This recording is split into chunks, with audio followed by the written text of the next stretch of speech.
Mirë mbrëma të gjithve nga Riyadhi, nga Arabia Saudite. Si që dini, sot sollëm lajmin e mirë për Kosovën, që Siria e ka njohu Republikën tonë. Është një lajm i jashtëzakonshëm sepse bën bashk dy shtete në krijimin e marrëdhënieve diplomatike dhe marrëdhënieve ndërshtetërore, dy shtete që kanë vuajtur shumë nga luftrat të tmerrshme, dy shtete që kanë humbur shumë, dy shtete që kanë sakrifikuar shumë. Dhe nëse është një popull që vërtet e ka njohur sakrificën e popullit të Sirisë për liri, është pikrisht populli i Kosovës. E kemi parë se sa shumë kanë vuajtur të gjithë, përfshi fëmijët më të pafajshmit, sepse edhe Kosova ka pasur përjetime të ngjashme me shumë humbje gjatë luftës. Prandaj sot ky akt i vendosjes së marrëdhënieve diplomatike dhe ky akt i njohjes ndërmjet Republikës së Kosovës dhe Sirisë është më shumë se sa njohje e sovranitetit shtetëror, është edhe njohje e sakrificës së gjatë të popujve tanë për liri, dhe njëkohësisht është një shprehje për kushtimit tonë të fortë që të punojmë bashkë me Sirinë, që të hapim kapituj 3 të bashkëpunimit, dhe po ashtu që edhe ne ta mbështesim popullin e Sirisë në procesin e rindërtimit të shtetit të tyre. Meqense Kosova ka shumë përvojë për gjatë më shumë se 2 dekadash në ndërtimin e institucioneve shtetërore, në ndërtimin e demokracisë, dhe natyrisht kemi shumë çka për të ndarë me popujt që kanë të kaluar të ngjashme dhe dëshirojnë që të zhvillohen, të prosperojnë dhe të ofrojnë të drejta të barabarta për të gjithë qytetarët e saj. Do të ketë natyrisht edhe shumë lajme të tjera të mira në muajt që vinë. Ne do të punojmë pa ndalë në mënyrë që Kosova të forcohet në arenën ndërkombëtare, që ta ketë vendin që e meriton në mesin e kombeve të lira. Edhe njohja nga Siria nuk ka ardhur brenda natës.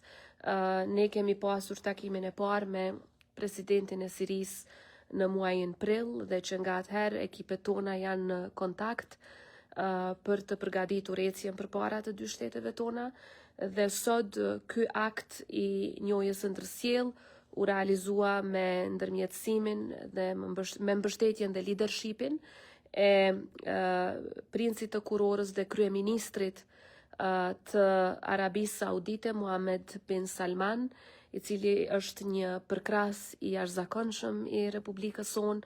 Siç e dini, Arabia Saudite ka qëndruar me Kosovën për gjatë dekadave, është një shtet që gjithmonë na ka ndihmuar, dhe dua edhe një herë t'i falenderoj nga zemra për mbështetjen që e treguan për gjatë këtij samiti, që rezultoi edhe me njohjen nga Siria, dhe për mbështetjen e vazhdueshme që e japin në çdo sektor.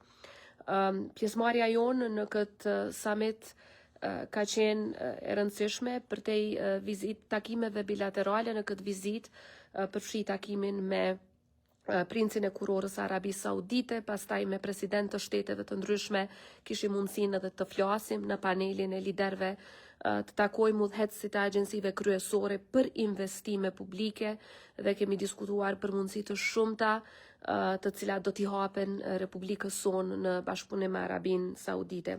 Siç e përmenda, bashkëpunimi me aleatët tanë gjithmonë sjell rezultate të mira, prandaj do të ketë edhe shumë lajme të mira në të ardhmen, dhe ne do të punojmë pa ndalë në mënyrë që Republika jonë çdo ditë të forcohet, dhe në mënyrë që qytetarët tanë çdo ditë të kenë mundësi më të mëdha që të realizojnë ëndrat e tyre dhe të fuqizohen brenda dhe jashtë vendit.